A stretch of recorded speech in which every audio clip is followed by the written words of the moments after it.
বিমান বাহিনীর একটা প্রেস ব্রিফিং দেখলাম যে ঢাকার আকাশ প্রতিরক্ষায় বিমান ঘাঁটি অপরিহার্য।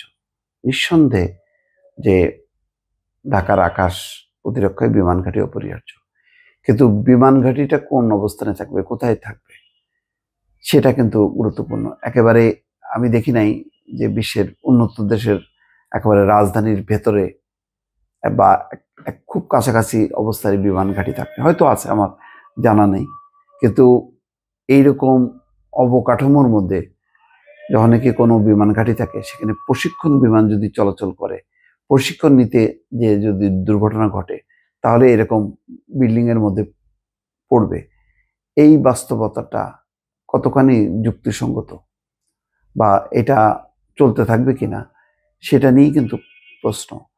বলা হচ্ছে যে যদি খোলা জায়গায় থাকে, তুলনামূলকভাবে কম আবাসন আছে, এরকম যদি রিমোট এরিয়ায় বিমান ঘাঁটি থাকে, তাহলে বিমান প্রশিক্ষণ বিমানগুলো ওঠানামা করলো, যদি কোনো দুর্ঘটনা ঘটে, তাহলে জনবল বা ক্ষতি অনেক কম হয়।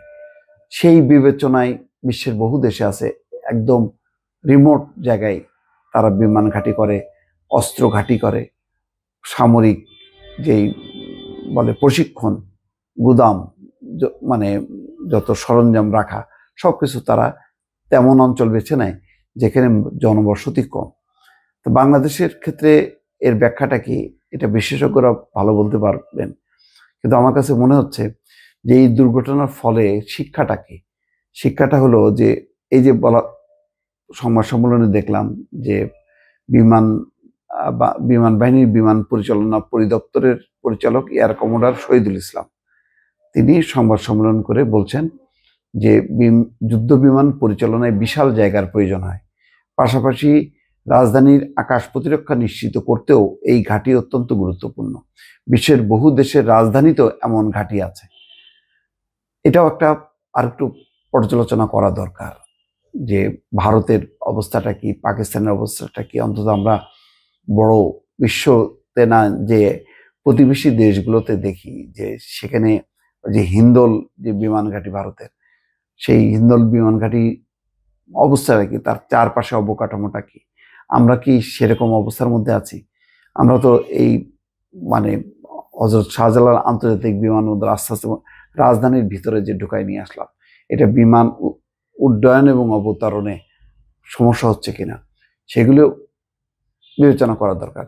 আমরা বিশ্বের অন্যান্য দেশে যখন যাই, তখন সেই বিমানবন্দর থেকে রাজধানীতে পৌঁছাইতে 1.5 ঘন্টা 2 ঘন্টা সময় লাগে।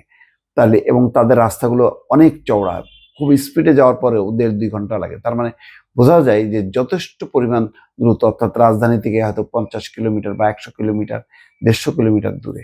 আমাদের কি সেরকম? তা তো না।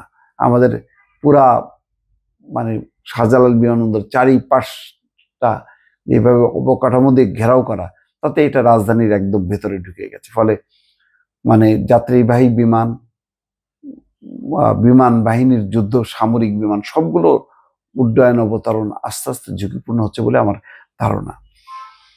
এখন এই বিষয়ে আরো একটু এবং দেখলাম যে এখানে বলছেন যে ওই মাইলস্টোন যে দিয়াবাড়ি যেখানে অবস্থানটা, ক্যাম্পাসটা, এটা একসময় নিচু এলাকা ছিল, মাঠ বালু দিয়ে ভরাট করে উঁচু করে সেই ভবনটা করা হয়েছে। এই উড্ডয়ন অবতরণের এই পয়েন্টে এই স্কুলটা থাকা নিরাপদ কিনা বা এটা স্থানান্তর করা কিনা, এগুলি আরো বিশ্লেষণ করে, শুধু বিমান বাহিনী নিজে না বলে আন্তর্জাতিক পর্যায়ের বিশেষজ্ঞদের সমন্বয়ে একটা কমিটি করে এটা সিদ্ধান্ত নেওয়া উচিত যে এই ঘটনা ঘটলো, এর প্রেক্ষিতে আমি মনে করি যে ইমিডিয়েট এর দরকার যে ওই মাইলস্টোন স্কুলটা অন্যত্র স্থানান্তর করা।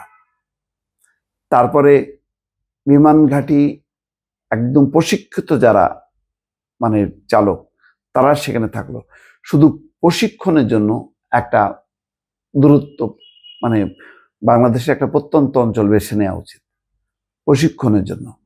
আর যুদ্ধ বিমান ঘাঁটি হিসেবে ঠিক আছে, সেটা তো মানে দুইটা স্টেপ, একটা হলো ট্রেনিং আর একটা হলো প্রকৃত যারা মানে যারা অলরেডি ট্রেনিং পর্ব শেষ করে যারা নিয়মিত চালক, তাদের সমন্বয়ে একটা অবস্থান ঢাকাটা এবং এর ছোট একটা ইউনিট রাখা, সেটা বিবেচনা করা যেতে পারে। তো এগুলি আসলে আমি বললে তো হবে না, এটা বলতে হবে আন্তর্জাতিক পর্যায়ে যারা বিশেষজ্ঞ, যাদের যথেষ্ট জ্ঞান আছে নিরাপত্তা এবং রাজধানী ঢাকার নিরাপত্তা সব মিলাই যারা মতামত দেবেন, সেরকম একটি মানে পদক্ষেপ সরকারের নেওয়া উচিত বলে মনে করছি। দর্শক ভালো থাকবেন, আল্লাহ হাফেজ।